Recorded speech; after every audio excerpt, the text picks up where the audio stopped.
dan malah berpikir untuk menikmati tubuh Tuminten. Ketika dukun sakti itu hendak menyetubuhi Tuminten, Tuminten langsung bergegas menghisap darah dukun sakti itu.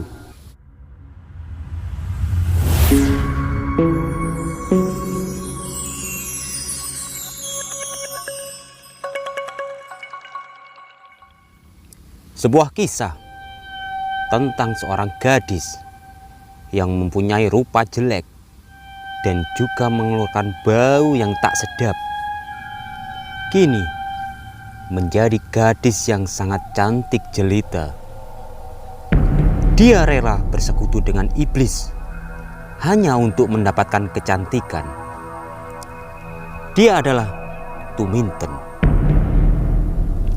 Kali ini Tuminten yang baru melakukan ritual di sebuah sumber mata air darah telah kembali ke desa asalnya. Desa yang dulunya ramai kini menjadi suram dengan warga desa yang hampir mirip seperti zombie.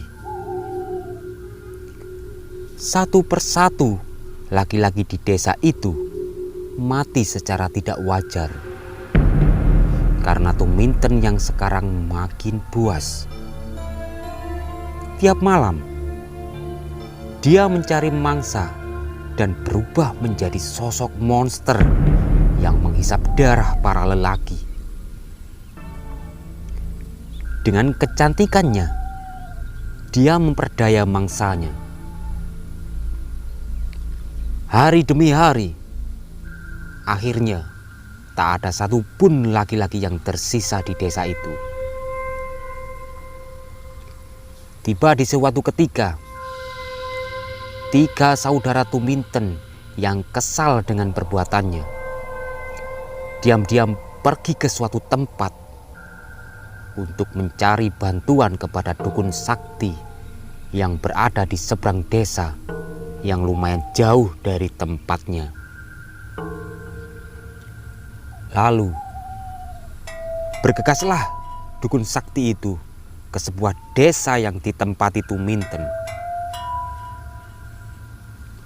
Terjadilah sebuah pertempuran hebat antara Tuminten dan dukun sakti. Tuminten pun nyaris kalah dengan dukun sakti itu. Namun, dengan tipu daya kecantikan yang dimiliki Tuminten, yang membuat dukun sakti itu teralihkan dengan ilmu kesaktiannya dan malah berpikir untuk menikmati tubuh Tuminten. Ketika dukun sakti itu hendak menyetubuhi Tuminten, Tuminten langsung bergegas menghisap darah dukun sakti itu sampai mati. Ternyata sesakti apapun manusia kalah dengan tipu daya Ratu Iblis. Tuminten pun marah dan membunuh 3 saudara perempuannya. Ibu Tuminten yang tahu berlari untuk mencari pertolongan, yang akhirnya bertemulah dengan pertapa tua yang terkenal dengan kearifannya. Kembalilah ibu Tuminten dengan kakek tersebut ke desa tempatnya. Kali ini Tuminten dan pertapa tua itu tidak bertempur, melainkan hanya bertanya jawab. Kakek itu bertanya, "Wahai iblis jahat, kenapa kau tega merusak desa ini?" Tuminten pun menjawab, "Untuk apa kau ikut campur dalam urusanku?" Kakak itu menjawab, "Ini semua tentang kemanusiaan, jadi aku harus ikut campur dengan semua ini. Di mana nuranimu? Tuminten menjawab, sejak kapan iblis mempunyai nurani? Orang di desa ini sudah melakukan dosa yang besar, yang tidak menghargai dengan adanya aku di sini. Mereka semua harus dihukum, dan aku sendiri yang akan menghukumnya. Kakek tua itu menjawab, wahai iblis jahat, jangan kau main hakim sendiri. Biarkanlah Tuhan yang menghukum semua ini. Seharusnya kau bisa menerima kenyataan dan menghargai ciptaan Tuhan. Tuminten menjawab, hei kakek tua bau bangkai, pergilah sebelum aku membunuhmu. Tanpa menjawab, kakek tua itu pun pergi. Walaupun akhirnya kakek tua itu dibunuh oleh Tuminten. Sebelum kakek tua itu mati, dia bertanya, saya tidak punya kesaktian untuk melawanmu, tapi sebentar lagi hukuman dari Tuhan akan datang menjemputmu. Tunggulah. Ternyata tak ada yang bisa menghentikan kejahatan Tuminten. Dan di malam itu, Tuminten membakar rumahnya dan rumah semua warga. Bahkan ibunya pun terbakar dalam kejadian itu. Dan banyak warga yang mati. Sampai di suatu ketika, datanglah sosok pemuda yang tampan. Dia tidak sakti, namun cerdas. Dan bertemulah dengan Tuminten.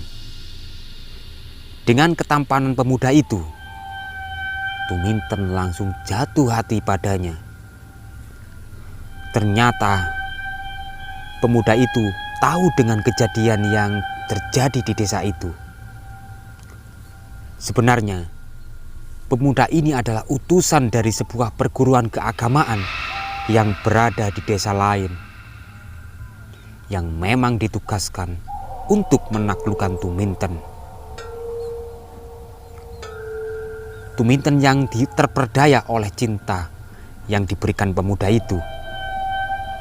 Tuminten pun menuruti apa yang dikatakan pemuda itu.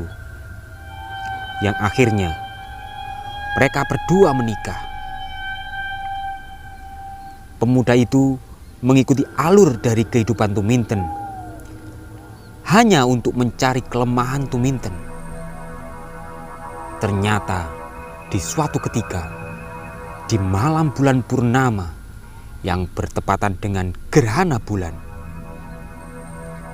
Tuminten berubah ke wujud asalnya. Disitulah posisi Tuminten dalam keadaan lemah tanpa kesaktian. Dengan sengaja pemuda itu mengurung Tuminten dalam sebuah kamar.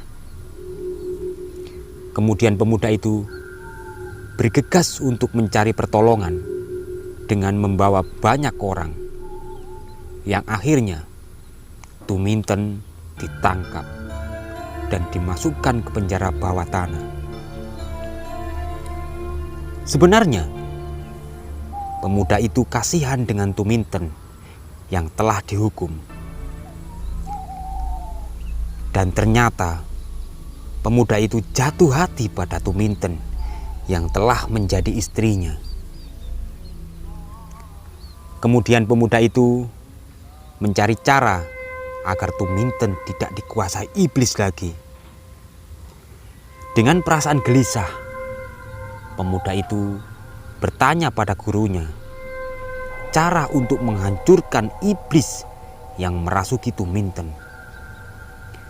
Kemudian guru dari pemuda itu menasihatinya agar menghancurkan tempat yang dipakai ritual Tuminten. Pertanyaannya, apakah bisa ketika tempat ritual dihancurkan dapat merubah sifat dan karakter Tuminten. Kalau kalian suka, kita akan melanjutkan di episode selanjutnya.